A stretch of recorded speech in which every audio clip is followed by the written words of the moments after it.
একটি রাজনৈতিক দলের পক্ষ থেকে প্রেস কনফারেন্সে বিভিন্ন বিষয়ে বক্তব্য দেওয়ার সময় আমার একটা বক্তব্যের প্রসঙ্গ টেনে আমাকে ক্ষমা চাওয়ার জন্য তারা আহ্বান জানিয়েছে।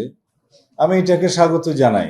এইভাবেই রাজনৈতিক চর্চা হওয়া উচিত, গণতান্ত্রিক চর্চা হওয়া উচিত। যথেষ্ট সম্মানের সাথেই তারা কথাগুলো বলেছেন।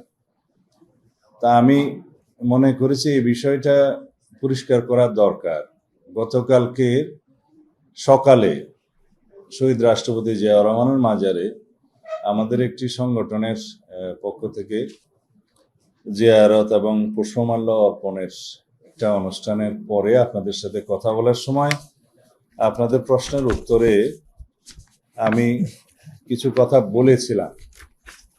সেটা আমি আমার ভিডিওটা দেখে আবার এখানে প্রিন্ট করেছি, সংকলিত করেছি। সেটা আমি আপনাদের সামনে আবার পড়ি। এক্স্যাক্টলি আমি কি বলেছি সেটা ভিডিওতে আছে, আপনারা পরীক্ষা করতে পারেন।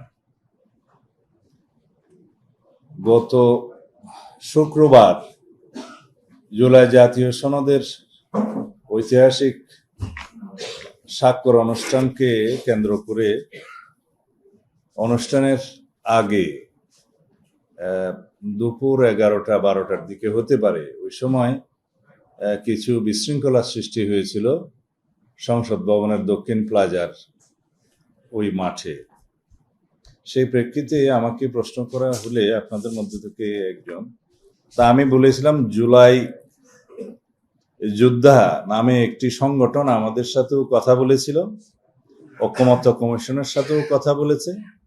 তাদের একটা যৌক্তিক দাবি ছিল, সেই যৌক্তিক দাবি পূরণের জন্য আমি নিজেও স্ট্যাটাস দিয়েছিলাম, কথা বলেছিলাম, এবং সেটা ঐকমত্য কমিশনের সহসভাপতি প্রফেসর আলী রিয়াজ সঠিকভাবে অ্যাড্রেস করেছেন, সেটা প্রেসে বলেছেন এবং সংশোধন করেছেন। এরপরে তাদের অসন্তোষ থাকার কথা নয়। যে সমস্ত বিশৃঙ্খলা হয়েছে আমরা খোঁজ নিয়েছি, এটা তদন্তনাধীন আছে। দেখা গেছে এখানে জুলাই যোদ্ধাদের নামে কিছু সংখ্যক ছাত্র নামধারী, সেটা ইন্টারভিউতে আমি দেখেছি, কিছু উচ্ছৃঙ্খল লোক ঢুকেছে। সেটা ফ্যাসিস্ট সরকারের ফ্যাসিস্ট বাহিনী বলে আমি মনে করি, এবং আওয়ামী ফ্যাসিস্ট বাহিনী যে এখনো সমস্ত জায়গায় বিভিন্ন ফাঁকফুঁক করে বিশৃঙ্খলা সৃষ্টি করার চেষ্টা করছে সেটা গতকাল দৃশ্যমান হয়েছে। এখানে কোনো জুলাই যোদ্ধা, সঠিক কোনো জুলাই অভ্যুত্থানের সাথে জড়িত কোনো সংগঠন অথবা কোনো ব্যক্তি জড়িত থাকতে পারে না। এটা ছিল আমার সুস্পষ্ট বক্তব্য। এই কথার মধ্য দিয়ে প্রকৃতপক্ষে আমি জুলাই অভ্যুত্থানের সাথে জড়িত ব্যক্তি, সংগঠন এবং শক্তিদের সম্মানিত করার চেষ্টা করেছি, যাতে কোনো ক্রমেই কেউ যেন জুলাই যোদ্ধাদেরকে এই সমস্ত কর্মকাণ্ডের জন্য, উচ্ছৃঙ্খল কর্মকাণ্ডের জন্য অভিযুক্ত না করতে পারে এবং তাদের সম্মানহানি না হয়। কারণ জুলাই গণ অভ্যুত্থান, ছাত্র গণ অভ্যুত্থান 2024 আমাদের জাতীয় জীবনের জন্য শক্তি। সামনে এই জাতিকে এগিয়ে নিয়ে যাওয়ার জন্য এই ফ্যাসিবাদ বিরোধী জাতীয় ঐক্য আমরা সমুন্নত রাখতে চাই, এবং আমরা এই শক্তিকে ব্যবহার করে আগামীতে আমাদের জাতিকে এগিয়ে নিয়ে যেতে চাই, বিনির্মাণ করতে চাই একটি শক্তিশালী গণতান্ত্রিক রাষ্ট্র, সমাজ এবং রাষ্ট্র কাঠামো। সেই জন্য আমরা সবসময় তাদেরকে সম্মানের চোখে দেখেছি, দেখব, দেখতে হবে। জুলাই গণ অভ্যুত্থানের, ছাত্র গণ অভ্যুত্থান 2024-এর ভূমিকা আমাদের জাতীয় জীবনে একটি লিডিং ফোর্স, ড্রাইভিং ফোর্স, আমাদের জাতিকে এগিয়ে নিয়ে যাওয়ার জন্য একটি শক্তি, আমাদের ফ্যাসিবাদ বিরোধী জাতীয় ঐক্য। এর মধ্যে কোনো রকমের কোনো কলঙ্ক, দাগ স্থাপন হোক, সেটা আমরা কখনোই চাইতে পারি না। যে কোনো বিষয়ে বক্তব্য দেওয়ার সময় আমরা যেন এই বিষয়ে সাবধানতা অবলম্বন করে আমরা নিজেরা এবং সবাইকে সে আহ্বান জানাবো। এই প্রেক্ষিতে বাংলাদেশ জামায়াত ইসলামীর সম্মানিত আমির একটি স্ট্যাটাস দিয়েছে, আমি দেখলাম। তাতেও তিনি আহ্বান জানিয়েছেন যে জুলাই যোদ্ধাদের ফেসিবাদের দূষণ নামে অভিহিত করে বক্তব্য দেয়া উচিত নয়, সেই বক্তব্যের সাথে আমি একমত এবং সেই বক্তব্যকে ধারণ করা আমাদের সকলের উচিত, তাদেরও উচিত। কিন্তু আমাদের বক্তব্য নিয়ে কাটিং করে বিভিন্নভাবে অপব্যাখ্যা দেয়া থেকে সর্বমহলকে বিরত থাকার জন্য আমি অনুরোধ জানাবো। যারা এই প্রেস ব্রিফিংয়ে কথাগুলো বলেছেন তাদেরকে আমি সম্মান করি, যারা জুলাই গণ অভ্যুত্থানের শক্তি হিসাবে নিজেদেরকে পরিচয় দেন এবং জুলাই গণ অভ্যুত্থানের শক্তিকে ধারণ করে নতুন রাজনৈতিক দল সৃজন করেছেন, তাদের উজ্জ্বল ভবিষ্যৎ কামনা করি। কারণ জাতীয় জীবনে আমরা মনে করি এই নতুন প্রজন্মের নেতৃত্বকে আমাদেরকে এগিয়ে দিতে হবে এই জাতির প্রয়োজনে। তারাই ভবিষ্যতের রাষ্ট্রনায়ক, তারাই ভবিষ্যতে এই রাষ্ট্র পরিচালনা করবে। গণতান্ত্রিকভাবে বাংলাদেশকে এগিয়ে নিয়ে যেতে তাদের অবদান অপরিসীম এবং ভবিষ্যতেও তারা সেই গণতান্ত্রিক চর্চাকে অব্যাহত রাখবেন বলে আমি বিশ্বাস করি।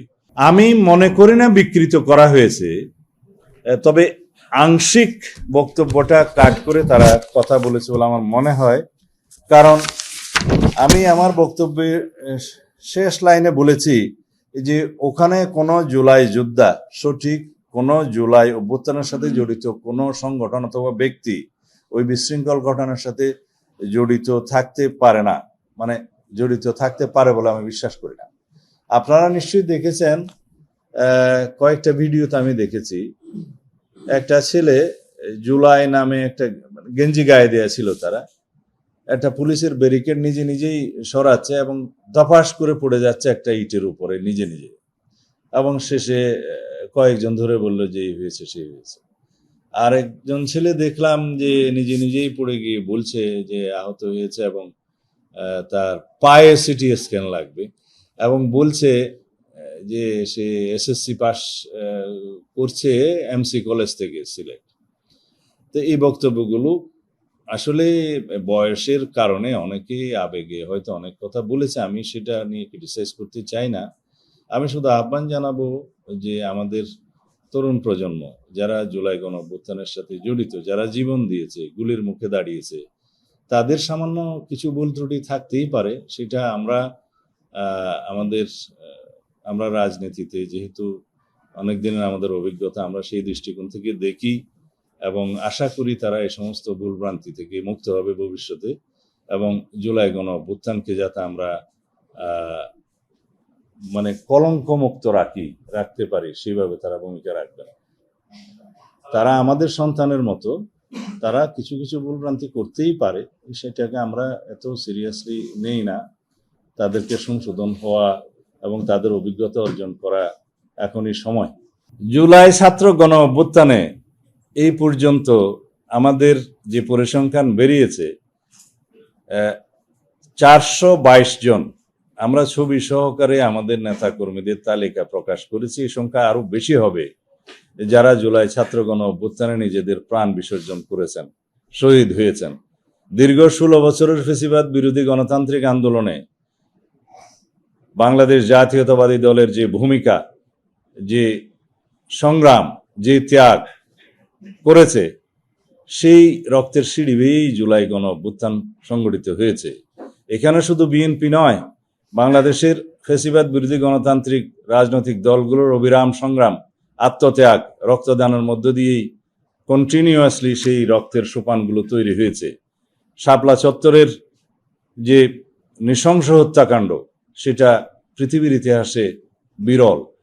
সেটা আমাদেরকে মনে রাখতে হবে যে কোনো একটি রাজনৈতিক দল নয়, সকল রাজনৈতিক দল যারা ফ্যাসিবাদ বিরোধী গণতান্ত্রিক সংগ্রামে অবদান রেখেছে, অবিরাম সংগ্রাম করেছে, তাদের সকলের অবদানের প্রেক্ষিতেই সংগঠিত হয়েছে ছাত্র গণ অভ্যুত্থান।